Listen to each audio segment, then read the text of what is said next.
Hello, and welcome to Book Dreams, the podcast for everyone who loves books and has ever wondered about them.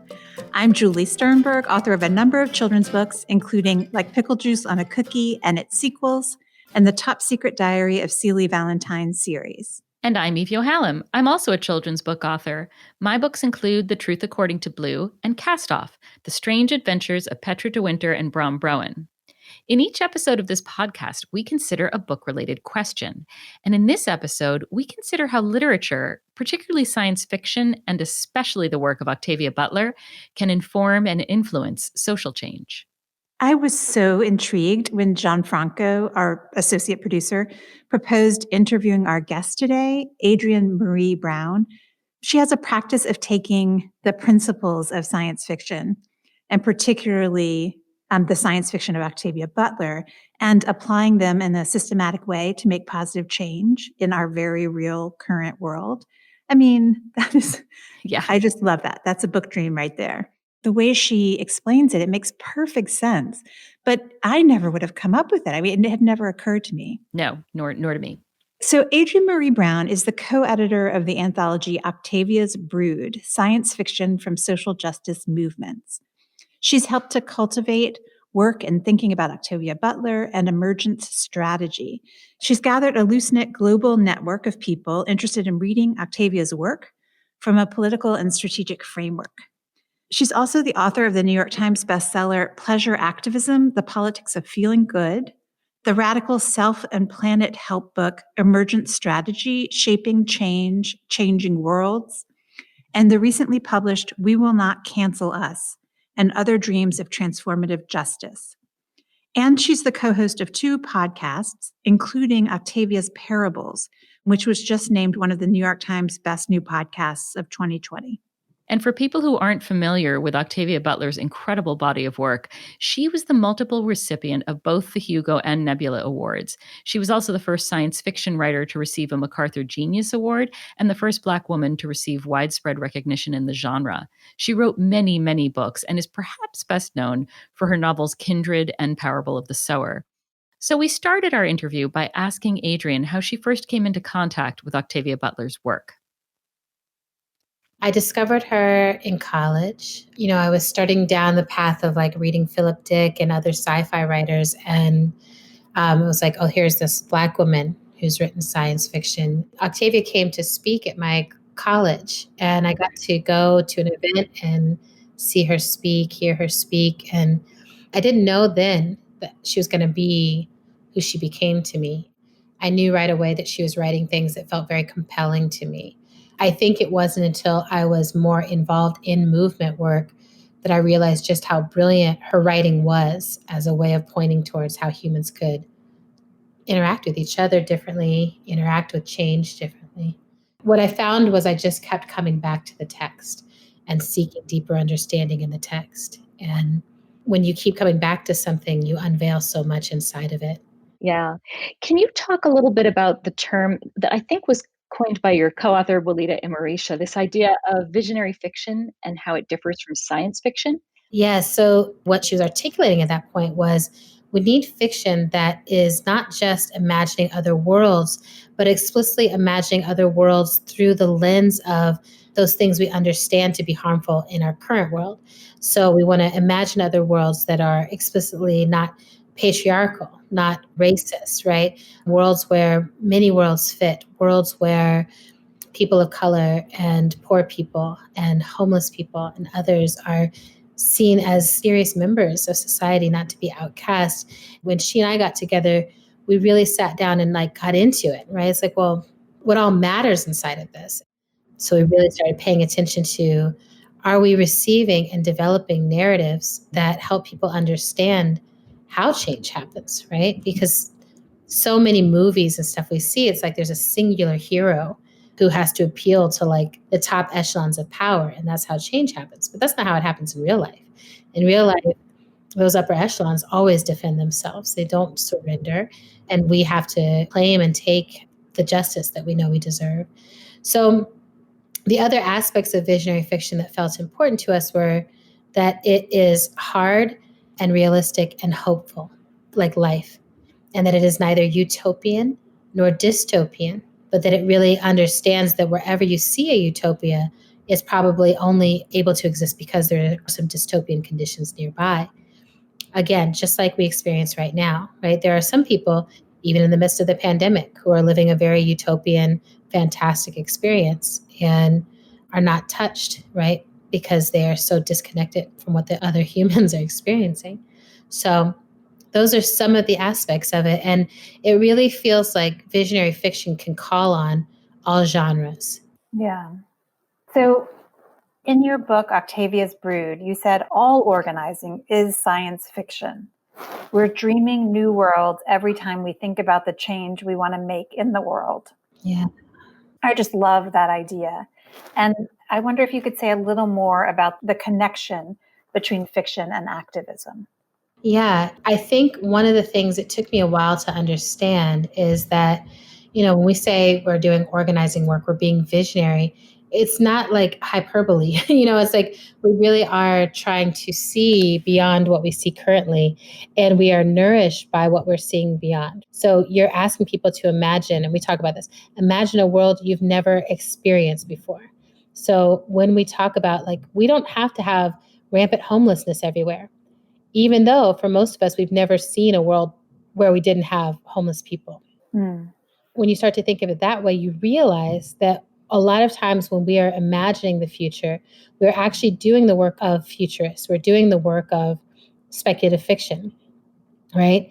We are imagining, well, if this condition goes on, or if this one changes, if we were to strategize in this way, perhaps we could change our condition. One of the things that feels really important to name here is that we currently live inside of a world that someone imagined. And we can forget that because it feels so like this is real. This is the way things always were and always will be. Mm. But that's not the case, right? Someone imagined monarchies, and they imagined God had made it so only their family would ever have power. And someone imagined white supremacy, right? There's no scientific basis for it, but someone imagined that because they were afraid of something different than them, they imagined a scenario in which they were superior, and they have enforced it so thoroughly that it holds up in court. We talk about the fact that a white police officer can walk into a court and say they imagined they were in danger, even though there was no evidence that they were in danger. There was no weapon. There was nothing else. But their imagination that they were in danger can hold up as a justifiable reason why they killed someone, right? So imagination is quite dangerous. And if we want something different, the work is to imagine it first. And then we practice and we bend and we change in order to become something that could live in that world that we have imagined. Yeah. It's such a revolutionary idea, literally, right? Because you take all of these negative imaginings that feel so ingrained in our lives that we assume it can't be otherwise. Yeah, And by giving us the permission to think of it as fiction, we can turn it around 180 degrees. that's right. So one of the things that we were up to, Walida and I, when we were touring that book, is we were doing all of these science fiction writing workshops where we would really engage people at a collective level. How do you imagine together? A lot of the struggle and suffering we're in is because we're in singular imaginations, imaginations that were really only trying to work for the person who was doing the imagining and those who look like them. And so what does it look like to bring people together to be like, okay, if we were to imagine the transportation systems differently in this city, who would need to even be at the table to be a part of that imagination process? We ended up with so many systems that don't work for so many people because we didn't have people with disability at the table. Mm. If they were there, it would have been like, oh, there's no question that there need to be ramps everywhere and elevators and escalators and different ways for people to get up and down. And there needs to be braille on everything. And there needs to be sign language interpretation everywhere. And, there's just so many things that would be there if you had all the people were actually involved in shaping it, right? If children are involved in shaping a space, you don't end up without an area to play in. If you're a parent shaping an economy, there's just like so many places where you can be like, oh, like what would it look like if it wasn't just white men shaping everything? Right? Mhm. Like we would have so many more options. Mhm. This feels like the right time to talk a little bit more about emergent strategy. And Hmm. In your book, Emergent Strategy, you offer Nick Obolensky's definition of emergence. Emergence is the way complex systems and patterns arise out of a multiplicity of relatively simple interactions. So, for people who aren't familiar with this concept, how does emergence relate to literature, to fiction? Octavia Butler was a great teacher for me in these ideas. So she was studying slugs and she was studying bees and wasps and she was studying how does change happen. And I started getting obsessed with looking at starlings and murmuration, shoals of fish, and trying to understand, these creatures are doing this to avoid predation.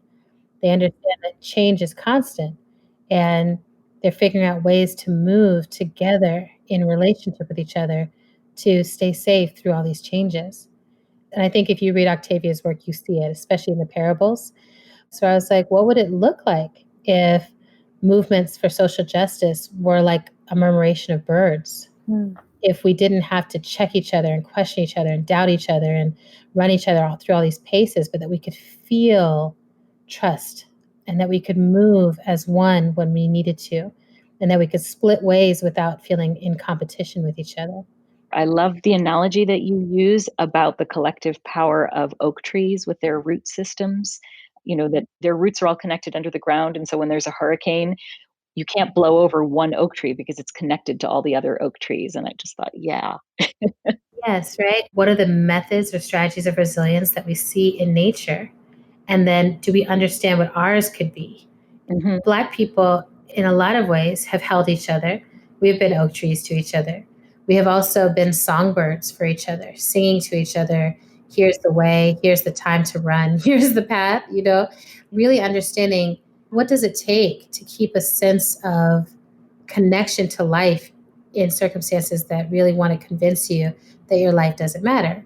It takes an immense amount of resilience to survive that. So, emergent strategy includes adaptability and change. And to say that we're in a time of change that requires adaptability is a Mhm. big understatement. So, where do you see the openings for us? What are the possibilities today that we Mm. didn't have even a year ago? Mhm. I think we're in a really fascinating time where a lot of people who did not understand what mutual aid was a year ago are now practitioners in it. Yeah. So people think about how can I help my neighbor? We've all had like someone look out for us in this period of time, someone bring us a mask, someone bring us food. We've had that opportunity to care. And sometimes, the care has just been like, I stayed in my freaking house, like I didn't go see anyone, I didn't cook anyone a meal, but I stayed inside and that was the way I was caring for the whole. So I think that gives us a unique opportunity to say, okay, so we know that we were able to care for each other, at least some of us, at least temporarily. What would it look like to build community around that and build a future around that? And then I think whenever you have like a change in the political landscape, there's a real opportunity to check in, like who are we politically right now? Mm. What values do we build that can hold us together through this next period? Mhm. So now that that administration has changed, can we actually turn and do what we need to do around climate? Can we actually not just rail against someone who is egregious and horrible, but can we actually bring that energy and put it towards something we really want to move? So I've been involved with a social justice nonprofit called Sadie Nash Leadership Project for the last 15 years. It's an organization that supports leadership and activism among young women and gender expansive youth of color. Mhm. So our new executive director is a woman named Tanae Howard, and I learned recently, just coincidentally, that your work has been essential to her theory of change. And then Tanae Oh, was so lovely. excited when I told her we were talking today. So Oh, she has two questions that she'd like me to ask oh, you. that's So is it great. okay with you if I Yeah, ask let's you do today's it. two questions? Okay, Mhm. thank you. So the first one is, what aspects of emergent strategy have you found to be the most useful when working with young people? Is there a part of this work that you have seen that youth are particularly drawn to? Oh, I love that. I would say the creating more possibilities part of it. A lot of times when I'm in a space with young people, what they are feeling inside themselves is this burgeoning energy of like things could be different. I can imagine a difference. I can imagine how I want things to be. And, one of the blessings that people have when they're younger is this kind of like, we can still do it. Why bother being respectability politics about it? Let's just do it. Say what needs to be said. Let's move. And I feel like right now, a lot of the uprising energy I think that we're energized by is really that energy of young people being in the streets. Like, this is our future that we're fighting for, because they have not settled yet for the idea that they don't deserve to have it all, to have what they want. And then I have seen, when I introduce these ideas of transformative justice to younger populations, a lot of times they really, really get it, and they're really hungry for it. And they haven't had as much practice in being punitive to each other. And a lot of times young people are more in touch with that part of our nature that bullies, that part of our nature that can really try to isolate for the sake of seeming cool. And so when I introduce those ideas of like, yeah, what would it look like to really move from your compassion, in terms of how you move? They're like, yeah, I really get that. And I would Yeah. like that. And then the second question is, Sadie Nash is doing more and more to center healing with our young people. And what do you think is essential or important for a community that is working to build healing spaces? Mm. I think that's great. Well, one thing is, I think asking people in the community what helps you to feel healed, and really responding to those things, because it's such a wide variety of things. So we did this exercise where we had people and we would create healing stations. So we would give everyone 10 minutes to pull out of your bag or out of, whatever you brought with you, anything that makes you feel healed, grounded, centered, that you can go on. And people would take these 10 minutes and they would build these healing stations. And then we would go around to the healing stations. We would take time and everyone would get to see each other's. And it would unveil so much about what the room actually found healing. Okay, can you imagine just for a minute if people in boardrooms across America, if Mitch McConnell, picture Mitch McConnell sitting at one of those, gleaming wood tables with, lots of important men around him. And if they open the meeting with everyone sharing one thing that they deeply needed in order to feel safe. I have this vision of Mitch McConnell pulling out a ratty teddy bear. Oh my God, yes. I mean, what kind of world would we be living in if something like that could take place, and if the people in the room took it seriously, or at least open to the idea of sharing what they needed? Instead of, the sound of a hammer, a gavel pounding on a table. Yeah. If we opened with what we needed. I love that. I do The world too. would be so much better. So much of what Adrienne does is taking what we take for granted and thinking, well, this is how it has to be, and making change seem possible. It's not just that, it's that she takes what we take for granted and she thinks about its impact on us.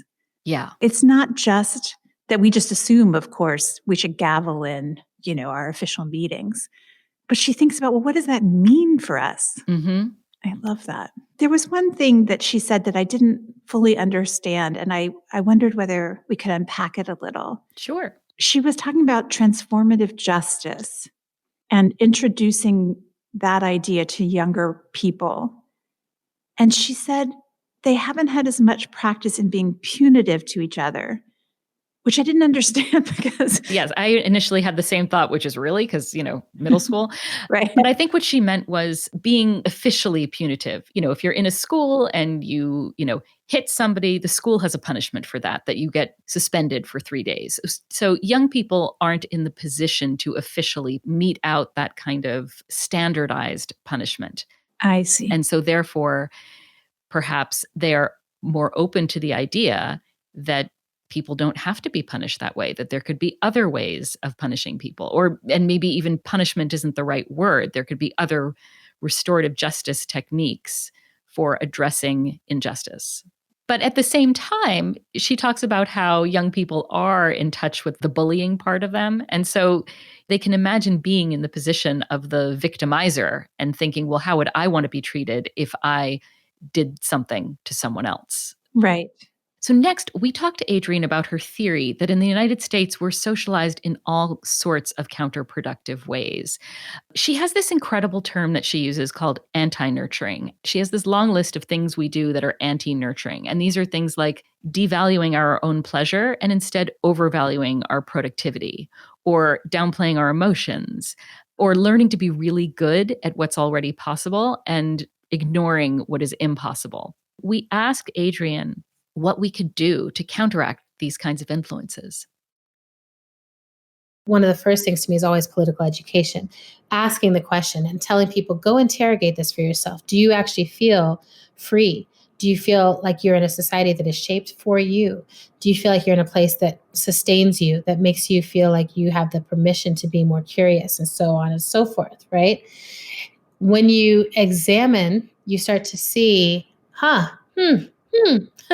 there's a lot of this that is actually not designed to help me to grow.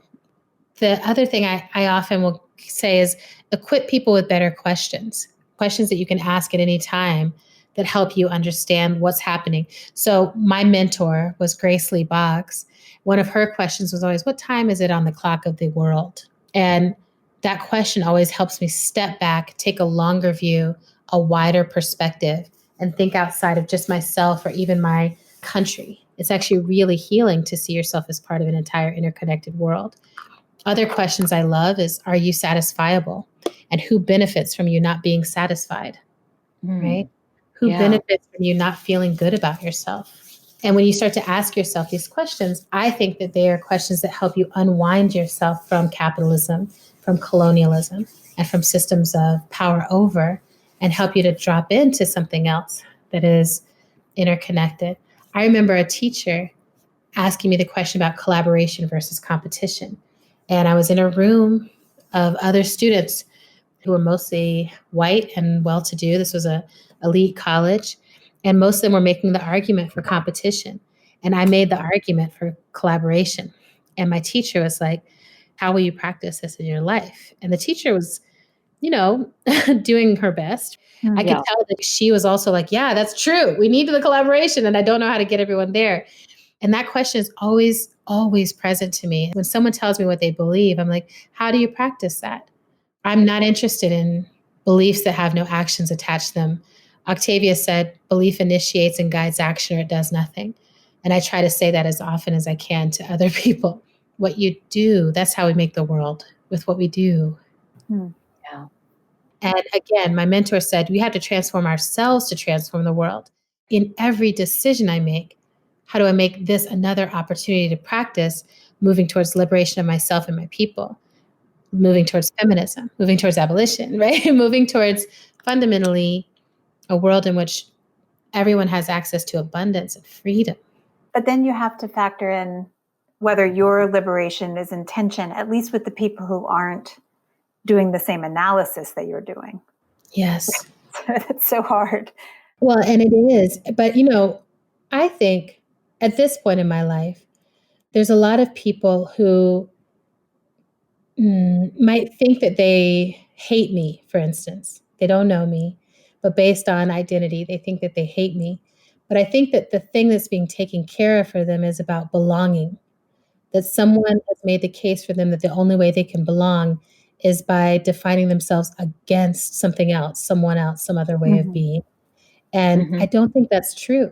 I think we've got a long ways to go, but I think it begins by understanding that when people are acting against or posing themselves in opposition to us, so often if you ask, what is it you really, really, really care for? What do you really, really care about? There's very few people who, like, under it all, when they lay down at night, the thing they care about is white power. Right. Right? I think for a lot of those people, what they care about is belonging. And where can they feel belonging? Where can they feel certainty in an uncertain world? And the heartbreaking thing is that someone has convinced them that not being a part of humanity is the way. So in pleasure activism, you talk about love as political resistance. Yes. What would it look like if increasing all of the love in the world was how we pursued social justice? I think that this ties in with the last question, is like, This idea of being able to really fully belong to ourselves and belong to each other. I deeply love myself, and it makes it almost impossible for me to believe the lies that supremacists try to tell me about my body and about my community and about my history. I think that if love was something that we were organizing around, it would mean that we were structuring our spaces around care. How do we create organizations and movements and networks and even the work of philanthropy? How do we structure all of those systems such that care is being provided? And I mean it in the most material and literal ways, right? That care showed up in how we did our budgeting. Care showed up in how we address conflict. That's maybe the biggest piece of it. We're not fighting to be righteous over each other. We're not fighting to shrink each other, but we would get into fights that were about how do we lift each other up? How do we fight for what we most care about? How do we fight for what we long for? How do we fight side by side? Mm-hmm. For our last question, I'd like to bring the conversation back to where we started. For folks who are new to Octavia Butler's work, where do you suggest they start, and what should they keep in mind while they're reading? Normally, I say to start with Wild Seed. I love that book, and I love the central character on Yanwu is this incredible healer, and I love that one. But because of the timing we're in right now, Octavia wrote this other book, The Parable of the Sower. It's actually The Parable of the Sower and The Parable of the Talents. And those books start in 2024. She has a president who runs on the slogan, Make America Great Again. And that's like a Christian fundamentalist, regressive political force. People are living in very heightened have and have not dynamics. And there's just a lot happening that feels super, super relevant for this moment. The climate catastrophe is popping off. I think that's the place to start. It just hit the bestseller list this year for the first time, which is one of the things that she manifested in her life, that she wanted to be on the bestseller list. So every time you buy a book, you're helping her dreams come true in the ancestral realm. Was she never on the bestseller list until now? That's right. Wow. So I feel like I need to go right now and read The Parable of the Sower. Yes. The parallels to today, I mean, it's almost eerie. It is not almost eerie. It is definitely emphatically eerie. I couldn't agree more. I'm dying to read it. Octavia Butler and Parable of the Sower in particular have been mentioned by so many of our guests. Kanohi Nishikawa, Nancy Pearl, and Jeff Schwager, and Mark Ashiro, they all talked about Octavia's work and Parable of the Sower in particular. I've read some Octavia Butler, but clearly not enough, and I'm really eager to read Parable of the Sower. Yeah, we both have to get on that. And let's listen to Adrienne's podcast with her co-host, Toshi Reagan. It's called Octavia's Parables. In each episode, they do a deep dive into every chapter of the book. They think about the political lessons, the interpersonal lessons. So I think we should read a chapter, listen, read a chapter, listen. Yes, I think so too. Let's do that. Great. And that is it for this episode of the Book Dreams podcast. Thanks so much for listening. Please subscribe if you haven't already. And listen, I'm going to take a slight detour from our usual ending to say, please, it's so helpful if you rate and review us on Apple Podcasts. We read them, and it's a boost to know that y'all are out there listening, and it really helps other people find us. So please, please, please rate and review us on Apple Podcasts or your favorite podcast player. And be sure to let us know if there's a book-related topic you've wondered about, and we'll try looking into it in a future episode. You can reach us for that reason or any other at contact@bookdreamspodcast.com. We're also on Twitter at BookDreamsPod and on Instagram at BookDreamsPodcast. You can find Adrienne at adriennemareebrown.net or on Twitter as Adrienne Maree. Maree is spelled Maree. Many thanks to our associate producer, Gianfranco Lentini, and to our theme music composer, Maya Polsky. You can find Eve at eveyohallam.com and me at juliesternberg.com. And check out the podcast website, www.bookdreamspodcast.com. Until next time, happy book dreaming. Happy book dreaming. Come listen to Book Dreams with Julie and